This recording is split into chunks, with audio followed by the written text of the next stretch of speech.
Bab 106. Di mana rumahmu? Tunjukkan arah. Saat wanita bergaun darah muncul, semua orang merasa bergidik dan ketakutan. Ketakutan tanpa alasan. Semua orang melihat dia. Wanita itu berambut panjang, bermata dingin tanpa emosi, seolah-olah semua tiada arti. Gaun merahnya tampak terbuat dari darah, sudut gaunnya berkibar.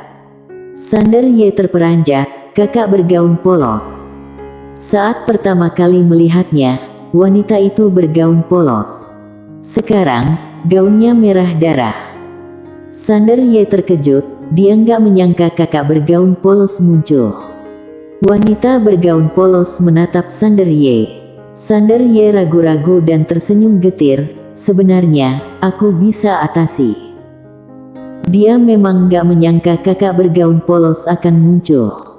Tentu saja, dia menyalahkan dirinya. Karena urusan dia, kakak bergaun polos terlibat, dia menyesal. Wanita bergaun polos menatap Sandar Ye tanpa bicara. Ini pertama kalinya dia menatap Sandar Ye dengan serius. Sandar Ye ragu-ragu, lalu berujar, kakak bergaun polos. Wanita bergaun polos berbisik, panggil tante. Pagoda kecil. Tante. Sandar Ye terperanjat, tante. Wanita bergaun polos itu mengangguk. Sandar Ye ragu-ragu, lalu berujar, Tuan Pagoda bilang ayahku menantu yang dibeli orang, benarkah? Pagoda kecil bergetar, gawat. Suara misterius. Wanita bergaun polos mengernyit. Pagoda kecil ketakutan. Yasna terkekeh, apa kamu pelindungnya? Sepertinya, kamu. Jelek. Sebelum selesai berbicara, pedang pun menusuk alis Yasna. Bang.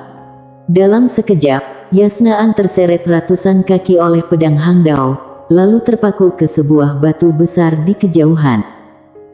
Wanita bergaun polos itu menatap Yasna. Apa aku izinkan kamu bicara? Hening. Keheningan yang mematikan. Semua orang menatap wanita berbaju merah dengan gak percaya. Di Gunung Guansuan, Chandrogu menatap wanita bergaun polos dengan heran dan gemetar. Apa dia, Kaisar Pedang Agung? Sandar Ye juga bingung. Sungguh kuat.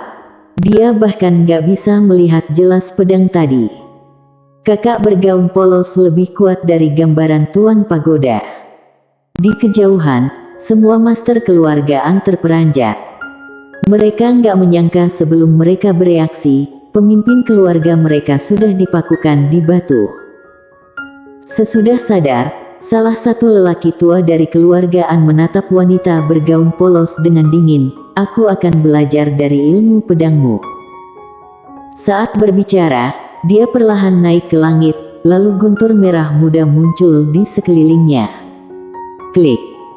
Lalu lelaki tua itu membuka telapak tangan, petir berkumpul ke telapak tangan dia seperti air pasang, lalu pilar guntur sepanjang 100 kaki muncul di tangan lelaki tua itu. Bang! Semua orang merasakan kekuatan mengerikan dari guntur itu. Gak hanya itu, ruang dalam jarak ratusan kaki nggak bisa menahan kekuatan guntur jadi mulai retak.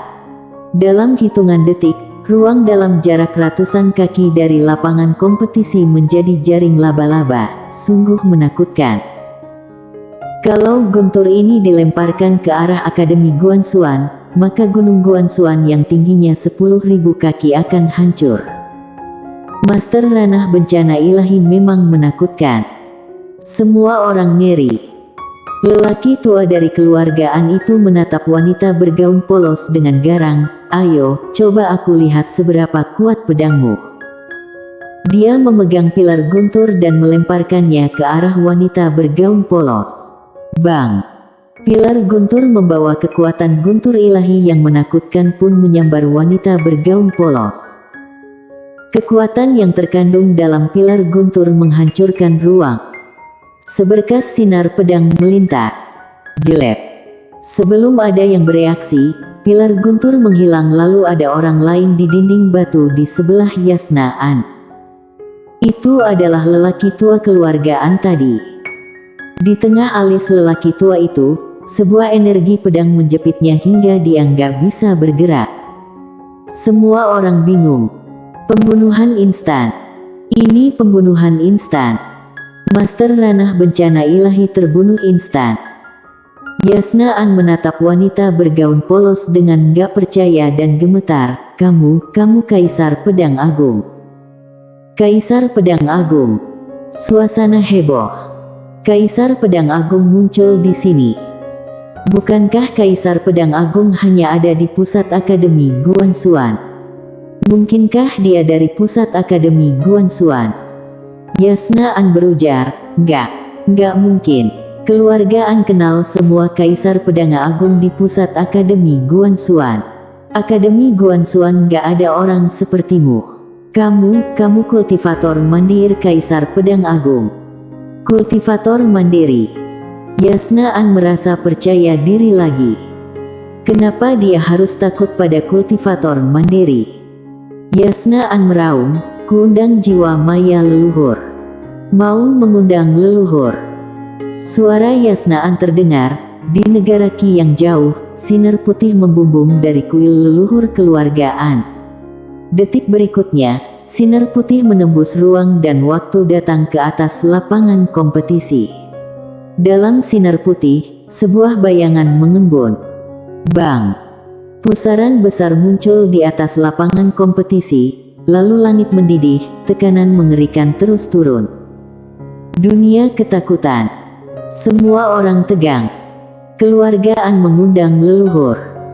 Selama puluhan juta tahun keluargaan berdiri, selain dua dewa Budo yang paling mempesona, mereka juga melahirkan banyak master top. Para master adalah kartu andalan nyata keluargaan.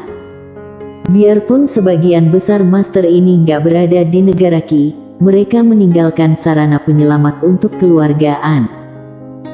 Biarpun hanya segumpal jiwa semu, auranya setidaknya 10 kali lebih kuat daripada aura Master Ranah Bencana Ilahi. Ini serangan pengurangan dimensi.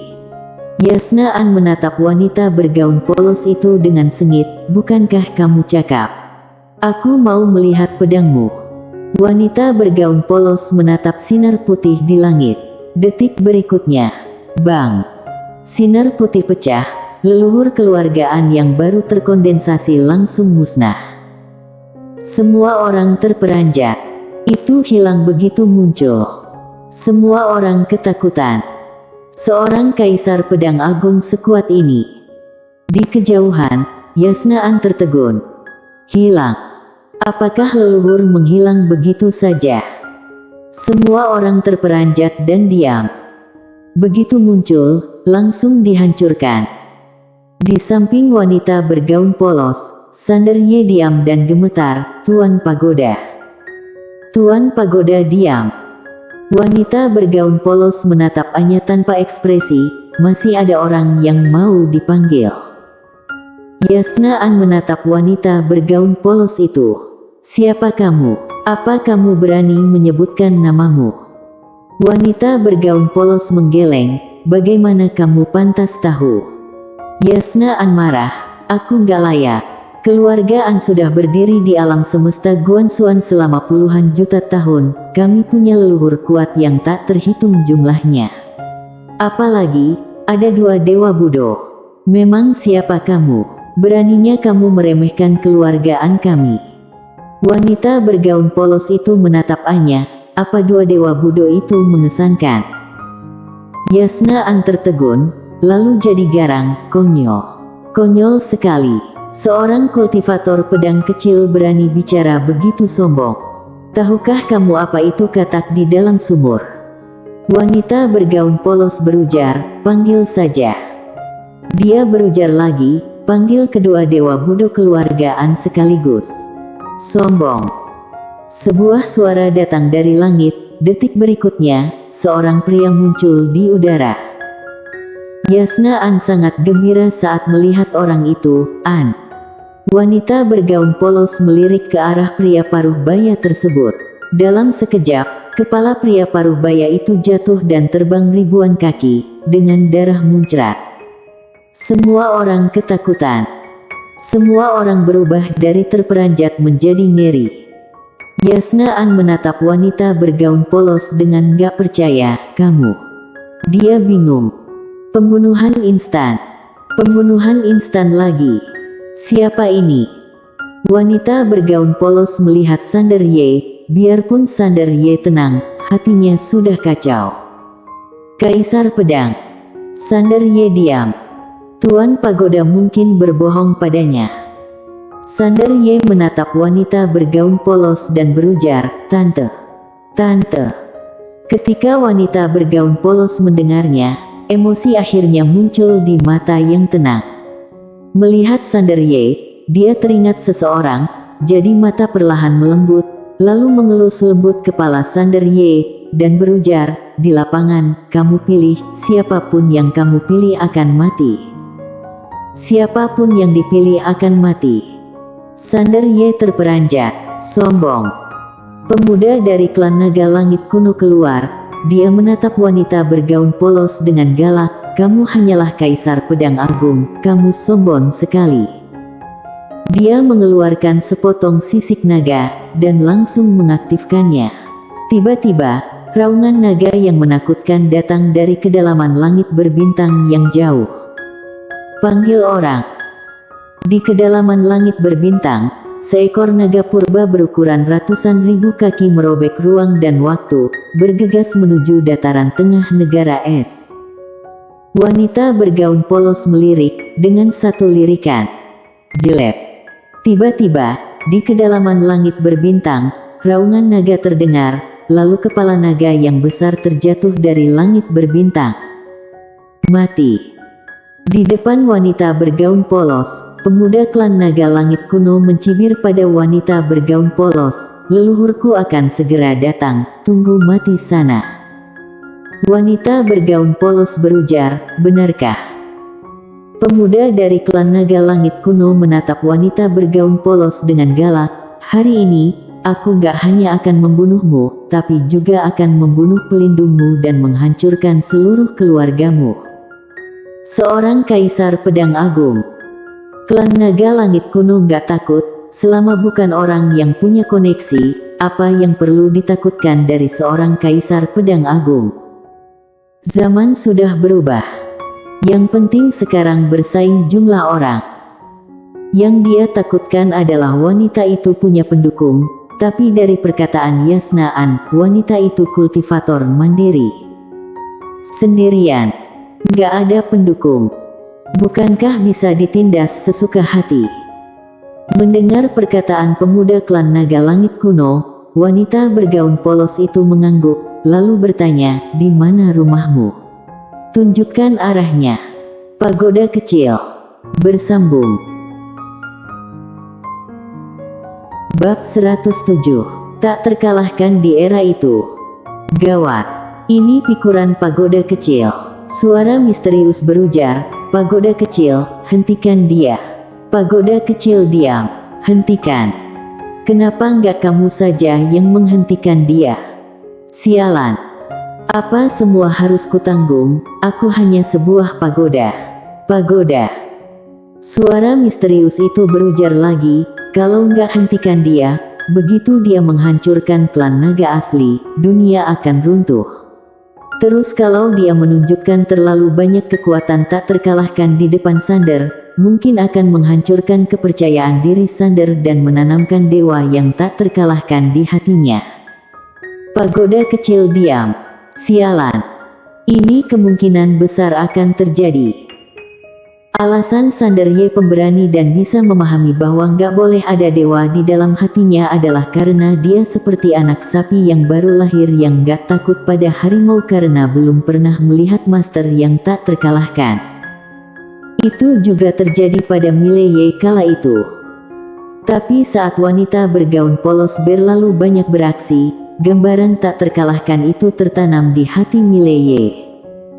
Itu menyebabkan masalah yang tak terhitung jumlahnya dalam kultivasi lanjutan Mile Ye. Kesan dewa ini nggak bisa ditanam. Sialan. Pagoda kecil berujar, ku perjuangkan. Dia mengirim pesan pada Sander Ye, nak, jangan biarkan dia beraksi lagi. Sesudah pertempuran itu, dia terluka parah. Kalau dia beraksi lagi, dia akan melukai fondasi. Apalagi, kalau dia terus membunuh, dia akan menderita pembalasan dendam dari keluargaan dan klan naga langit kuno. Kamu nggak mau dia dipukuli orang, kan? Dia nggak berani membujuk wanita bergaun polos. Sialan. Destri mungkin dulu masih mau mendengarkan dia. Sekarang, sejak majikan muda, intinya Kak Destri menjadi nggak normal. Dia nggak berani membujuk. Dia hanya meminta Sander Ye membujuknya. Sesudah mendengar perkataan pagoda kecil, Sander Ye menatap wanita bergaun polos itu. Dia ragu-ragu lalu berujar, "Tante." Wanita bergaun polos menatap Sander Ye yang berkata, "Cukup." Wanita bergaun polos menatap Sander Ye dengan tenang. Sander Ye tersenyum, "Cukup. Aku akan hadapi sisanya sendiri." Sesudah hening sesaat, wanita bergaun polos itu berujar, "Apa kamu yakin?" Sander Ye mengangguk, "Ya." Saat berbicara, dia memadatkan energi pedang dan berujar, "Aku bisa." Apa yang Tuan Pagoda katakan adalah apa yang dia cemaskan. Kalau pembunuhan berlanjut, tante bergaun polos ini kemungkinan besar akan memprovokasi master yang lebih hebat. Kalau duel, dia yakin pada tante bergaun polos. Tapi apakah mereka akan duel dengannya? Tentu saja enggak. Kalau dikeroyok maka bukan hanya Tuan Pagoda yang cemas, dia juga cemas, lagi pula tante bergaun polos hanya sendirian. Mendengar perkataan Sander Ye, Pagoda kecil menghembus napas lega. Untung saja. Biarpun si kecil ini pintar, dia masih kurang wawasan, kalau enggak, sangat sulit untuk membodohinya. Sekarang pun dia merasa sudah sulit. Karena dia menemukan bajingan ini cerdik, jadi akan semakin sulit untuk menipunya. Menjadi pagoda 3 generasi terlalu sulit. Wanita bergaun polos mengangguk, "Oke." Sander Ye tersenyum dan hendak berbicara ketika wanita bergaun polos melambaikan lengannya. Bang! Kepala semua master keluargaan di sana terbang ke depan Yasna An. 1000 lebih kepala berdarah tersusun rapi, dan menatap Anya. Darah mengalir ke seluruh tanah seperti air mancur, kejam. Yasna An seperti kehilangan jiwanya. 1000 master lebih. Ini elit keluargaan. Hari ini, semua mati di sini. Apa artinya? Artinya kemunculan master keluargaan akan terputus. Mulai sekarang, keluargaan bukan lagi keluarga besar. Sepertinya sulit pulih sesudah 1000 tahun. Wajah Yasna An pucat, dia putus asa dan takut. Desni An berjalan ke arah tombak Dewa Budo, lalu berlutut dan berujar dengan gemetar, "Dua leluhur Dewa Budo, sudah lihat. Keluargaan diintimidasi seperti ini hari ini, bukankah seharusnya kalian muncul?" Dewa Budo. Semua orang melihat tombak Dewa Budo. Semuanya diam. Setiap orang mengabaikan satu hal. Keluargaan punya 2 Dewa Budo. Punya pendukung. Punya fondasi. Wanita bergaun polos membuka telapak tangan, tombak Dewa Budo terbang ke depannya. Dia melirik tombak Dewa Budo yang ada tekad Dewa Budo. Wanita bergaun polos menunjuk tombak, Sander Ye berujar, "Tante." Wanita bergaun polos menatap Sander Ye. Sander Ye ragu-ragu lalu berujar, "Mau menghancurkan tombak ini." Wanita bergaun polos itu mengangguk. Sander Ye berkedip, "Bisa berikan padaku. Kalau dijual, tombak ini akan menghasilkan banyak uang." Wanita bergaun polos itu mengangguk, "Oke." Dia menyerahkan tombak Dewa Budo itu pada Sander Ye. Sander Ye segera menyimpannya. Di kejauhan, wajah Desni An sepucat kertas. Wanita bergaun polos menatap Sander Ye, "Aku pergi." Sander Ye menatap wanita bergaun polos itu. Dia ragu-ragu lalu berujar, "Tante, bolehkah aku mengajukan beberapa pertanyaan?" Wanita bergaun polos itu mengangguk, "Oke." Pagoda kecil dan suara misterius itu menjadi tegang. Sander Ye berujar, "Tante, Tuan Pagoda bilang ayahku adalah menantu yang dibeli orang, benarkah?" Pagoda kecil bergetar, "Ampun. Kenapa kamu gak bisa melupakan ini? Gawat." Mendengar perkataan Sander Ye, wanita bergaun polos itu melirik ke arah perut Sander Ye. Pagoda kecil gemetar, "Kak Destri."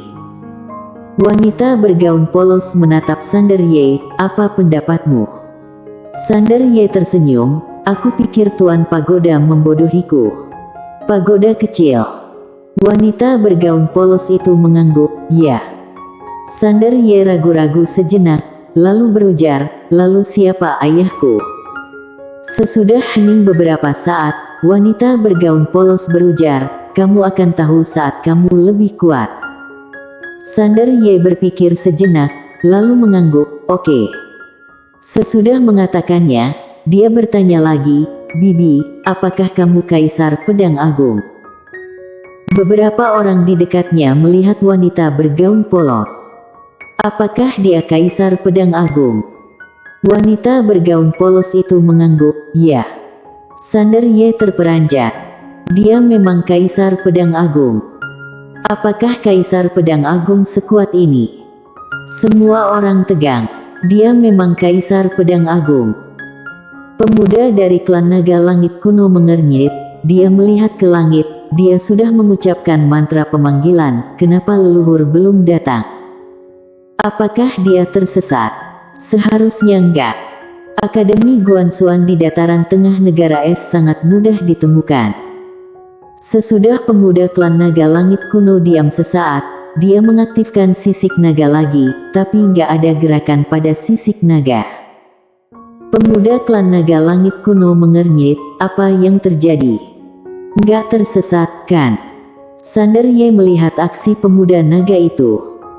Sander Ye nggak bicara omong kosong. Dia membunuh dengan pedangnya. Dalam sekejap mata, dia berada tepat di depan pemuda naga itu.